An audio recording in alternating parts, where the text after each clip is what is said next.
চট্টগ্রাম, খাগড়াছড়ি সহ কয়েক জেলায় পানিবন্দী লাখো মানুষ, 7 উপজেলায় সেনা মোতায়েন।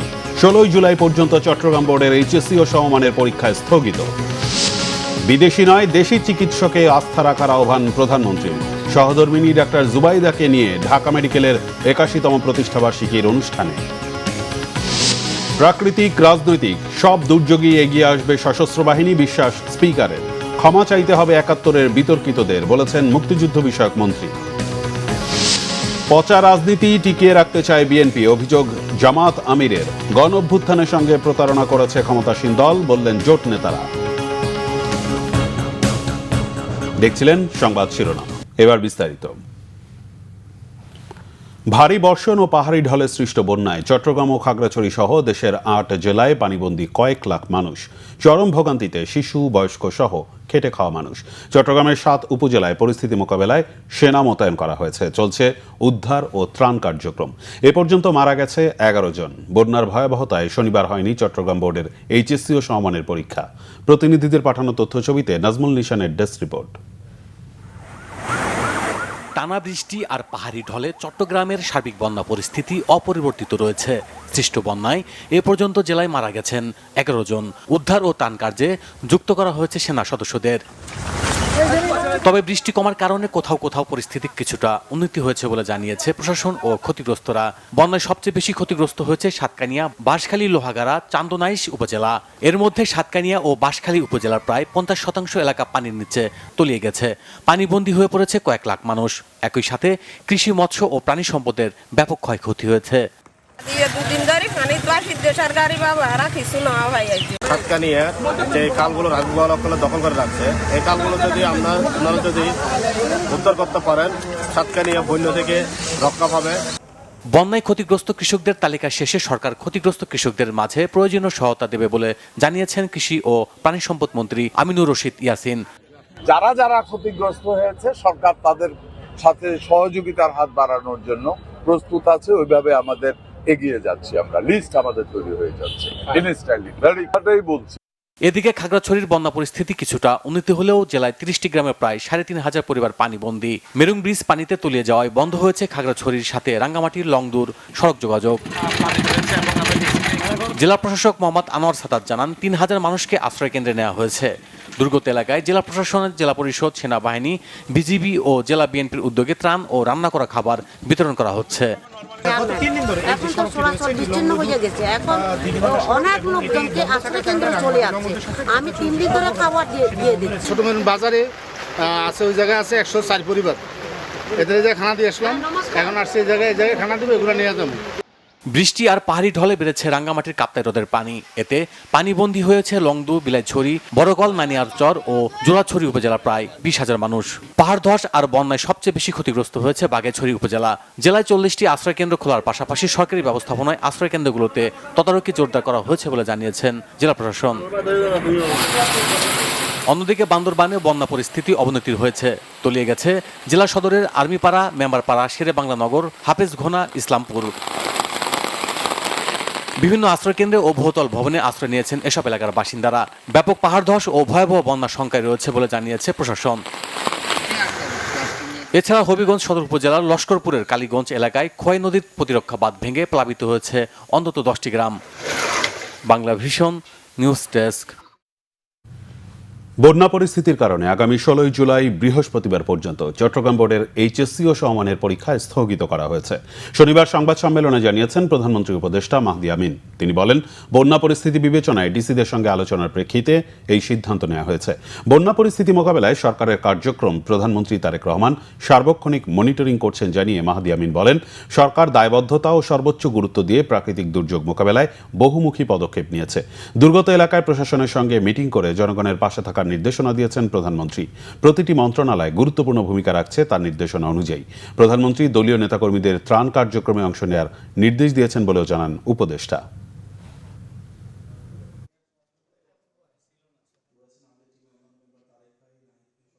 শিক্ষামন্ত্রী সংশ্লিষ্ট সব ডিসি মহোদয়দের সাথে মিটিং হওয়ার কথা, এবং আমি যতটুকু জানি সম্ভবত এই পরীক্ষাটা 16 তারিখ পর্যন্ত স্থগিত করা হচ্ছে। আমি সম্ভবত করলাম, বিকজ আমি ওই মিটিংটাতে ছিলাম না, বাট পরীক্ষাটা পিছানো হচ্ছে এবং 16 তারিখের পরে গিয়ে সংশ্লিষ্ট বোর্ডে এবং সংশ্লিষ্ট জেলাগুলোতে পরীক্ষা হবে বলে আমি জেনেছি। চিকিৎসার জন্য বিদেশে নয়, দেশের চিকিৎসকদের উপর ভরসা রাখতে বললেন প্রধানমন্ত্রী তারেক রহমান। তার মতে আইন প্রয়োগ করে নয়, চিকিৎসকদের মানবিক আচরণ ও পেশাদারিত্বই চিকিৎসা ক্ষেত্রে বিদেশ নির্ভরতা কমাবে। প্রধানমন্ত্রী বলেন, চিকিৎসা সেবা জনগণের দোরগোড়ায় পৌঁছাতে চায় সরকার। রিপোর্ট সিকান্দার রেমানের।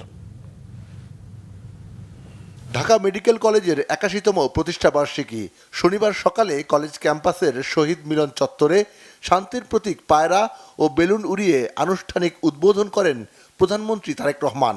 এ সময় তার সহধর্মিণী ডাক্তার জুবাইদা রহমানও উপস্থিত ছিলেন।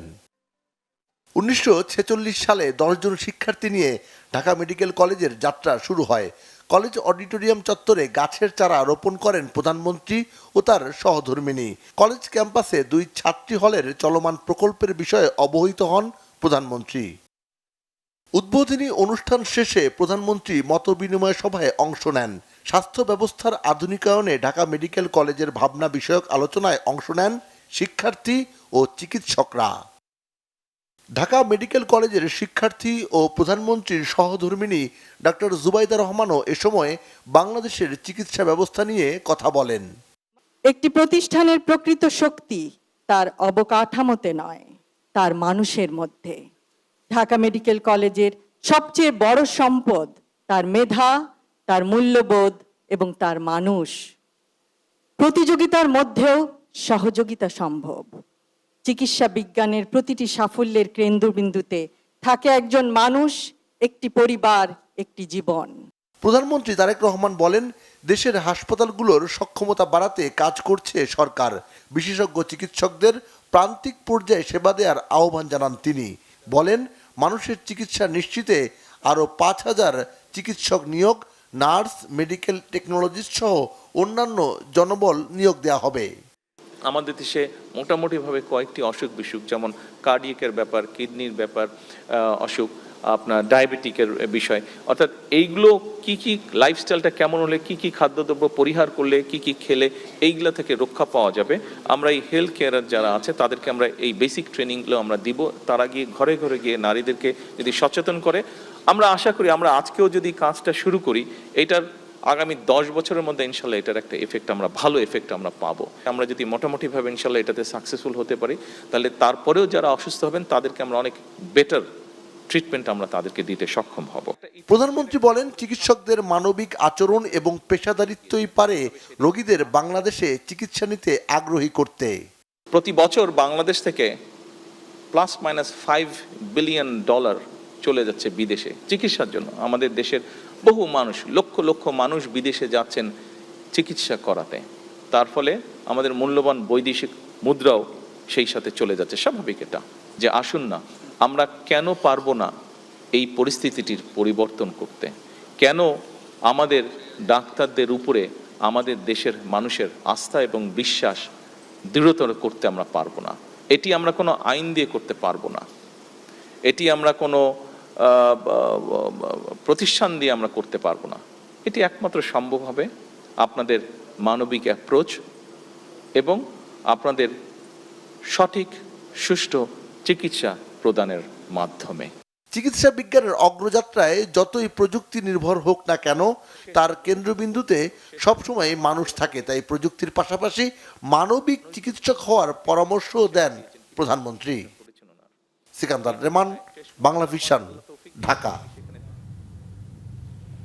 বিএনপির মিডিয়া সেলের আহ্বায়ক অধ্যাপক ডাক্তার মওদুদ হোসেন আলমগীর পাভেলের শারীরিক অবস্থার খোঁজখবর নিয়েছেন প্রধানমন্ত্রী তারেক রহমান। রাজধানীর একটি হাসপাতালে চিকিৎসাধীন ডাক্তার পাভেলকে শনিবার বিকেলে দেখতে যান প্রধানমন্ত্রী। এ সময় প্রধানমন্ত্রী কর্তব্যরত চিকিৎসকদের সঙ্গে ডাক্তার পাভেলের চিকিৎসার সার্বিক অগ্রগতি নিয়ে বিস্তারিত আলোচনা করেন। সর্বোচ্চ গুরুত্বের সঙ্গে প্রয়োজনীয় চিকিৎসা সেবার কথাও বলেন তিনি। হৃদযন্ত্রের রক্ত সঞ্চালনে আকস্মিক জটিলতায় অধ্যাপক ডাক্তার পাভেল বর্তমানে ঢাকার একটি বিশেষায়িত হাসপাতালের করোনারি কেয়ার ইউনিটে চিকিৎসাধীন রয়েছেন। তিনি Bangladesh College of Physicians and সার্জনসের সভাপতির দায়িত্বেও আছেন।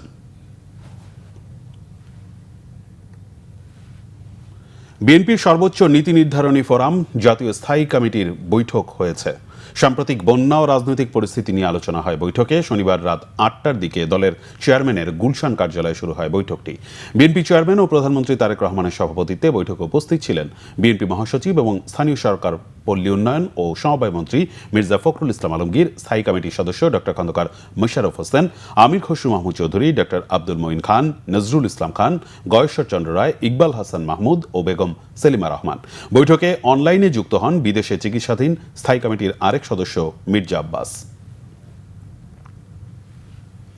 স্পিকার অবসরপ্রাপ্ত মেজর হাফিজ উদ্দিন আহমেদ বলেছেন, সামরিক বাহিনী জাতির সেবক।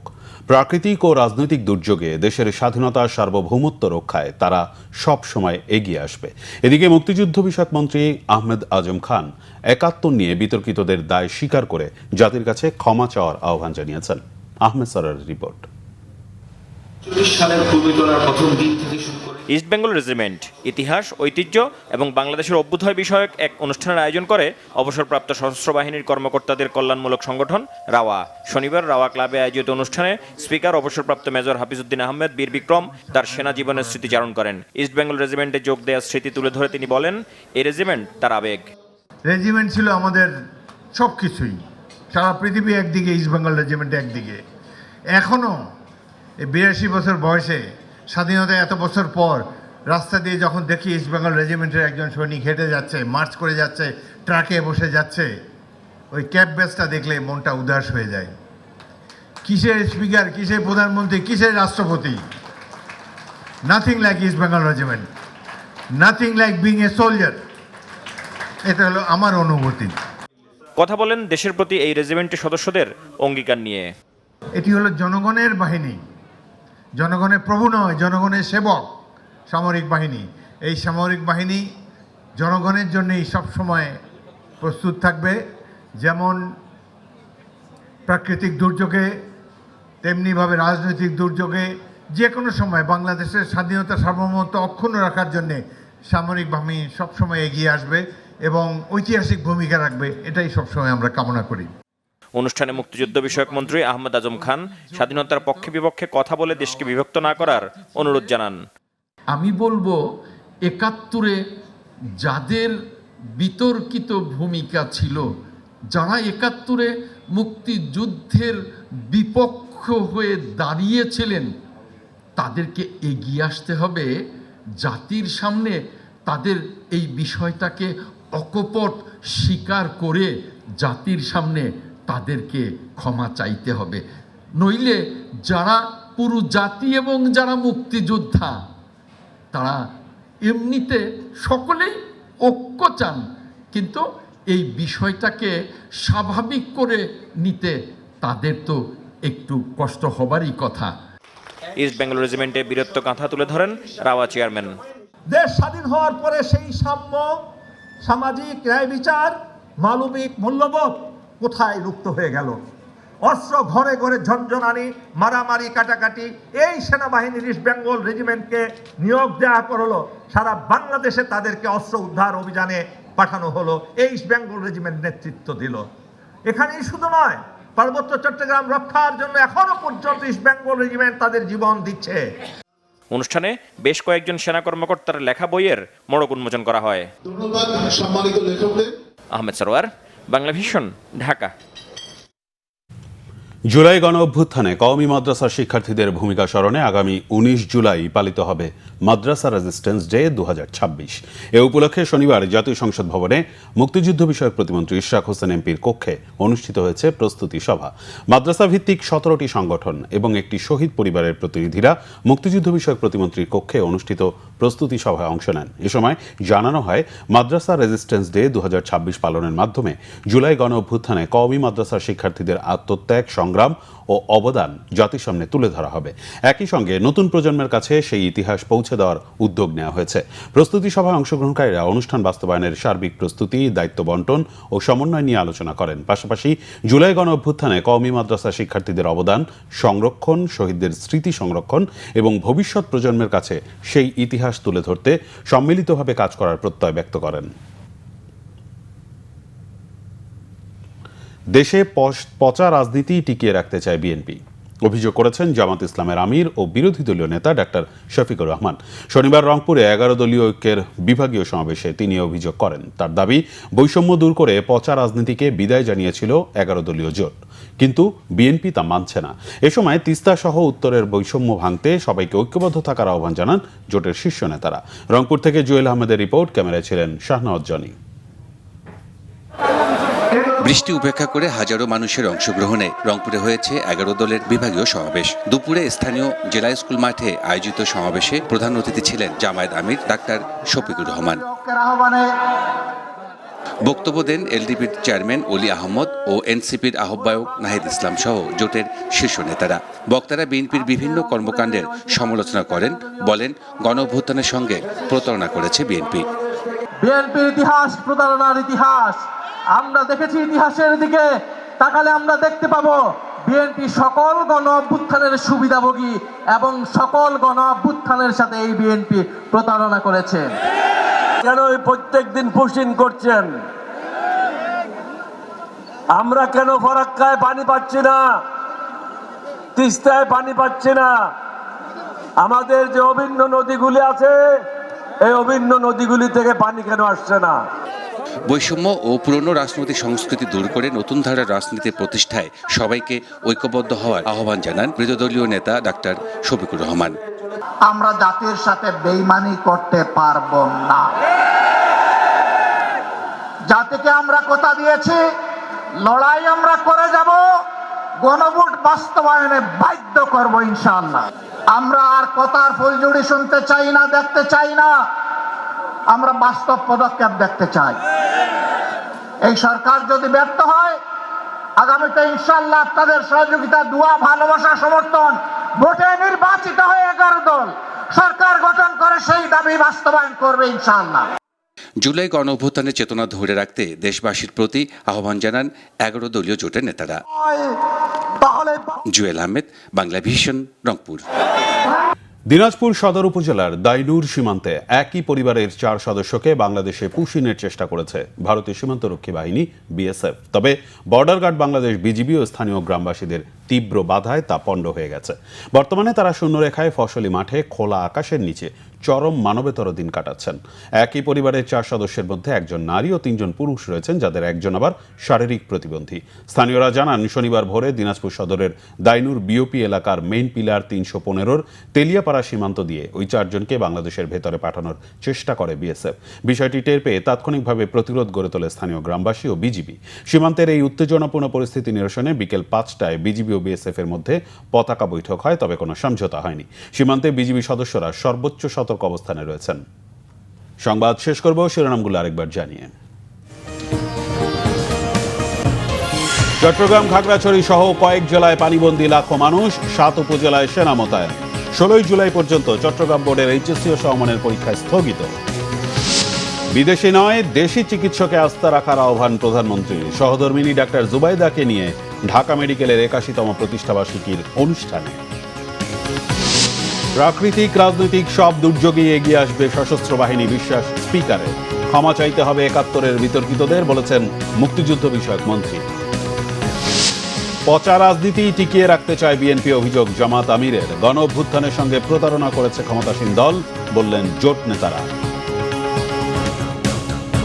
এই ছিল এখনকার মতো। পরের সংবাদ সকাল 7:30টায় দেখার আমন্ত্রণ রইল। এছাড়া বাংলা ভিশন সংবাদ ও সংবাদ সংশ্লিষ্ট অনুষ্ঠান দেখতে ভিজিট করুন www.bvnews24.com ও facebook.com/banglavishnnews এবং সাবস্ক্রাইব করুন youtube.com/banglavishnnews। ধন্যবাদ।